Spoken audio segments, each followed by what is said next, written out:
নমস্কাৰ ফ্ৰেণ্ডসকল, স্বাগতম জনাইছোঁ মই আৰ্টিকা চাম জিনাইনলৈ। আজি পুনৰ আপোনালোকে ভাল খবৰ লৈছোঁ।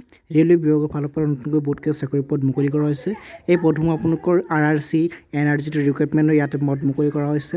ইয়াতে প্ৰায় আপোনালোকৰ 1104টা পদ মুকলি কৰা হৈছে। ইয়াতে কোনো এক্সাম দিব নালাগে, জাষ্ট আপোনালোকৰ ডকুমেণ্ট ভেৰিফিকেশ্যন হ'ব। তো আপুনি ভিডিঅ'টো সম্পূৰ্ণ শেষলৈ চাব, তেতিয়া আপুনি গম পাই যাব। এপ্লাই কৰিবৰ কাৰণে প্ৰথম আপুনি এই পেজলৈ যাব। এই পেজখনৰ লিংক মই ডিছক্ৰিপশ্যন দি দিছোঁ, তাৰ পৰা আপুনি আহি যাব পাৰিব। ইয়াতে অৰ্গেনাইজেশ্যন নেম হৈছে north eastern railway, post name হৈছে এপেণ্টাছ, টোটেল পোষ্ট হৈছে আপোনাৰ 1104টা পদ মুকলি কৰা হৈছে। এপ্লাই মোড হ'ব অনলাইন যোগে এপ্লাই কৰিব লাগিব।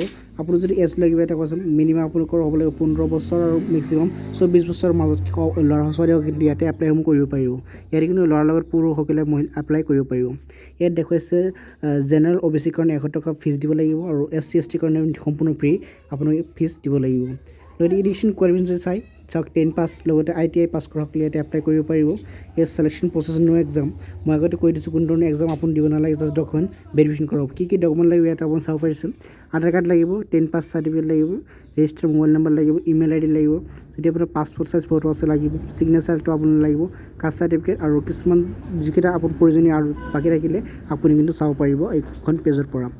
তো ইয়াত দেখুৱাইছে লাষ্ট ডেট হৈছে আপোনালোকৰ 15 নৱেম্বৰ আৰু আপোনালোকৰ আৰম্ভণি হৈছে 16 অক্টোবৰ কিন্তু আৰম্ভণি হৈছে। তো আপোনালোকে যদি এপ্লাই কৰিব ইয়াৰ পৰা এপ্লাইসমূহ কৰিব পাৰিব। এপ্লাই কৰাৰ কাৰণে এইখন পেজতে আপুনি এপ্লাই কৰিব পাৰিব। এই পেজখন লিংক মই ডিছক্ৰিপশ্যন দি থৈছোঁ। ইয়াত দেখুৱাইছে এপ্লাই অনলাইন, ইয়াত অনলাইন ক্লিক হেয়াৰ অপশ্যনটো আপুনি ক্লিক কৰি এপ্লাইসমূহ কৰিব পাৰিব। তো ভিডিঅ'টো ভাল লাইক কৰিব। লগ পাম ভিডিঅ'ত। ধন্যবাদ।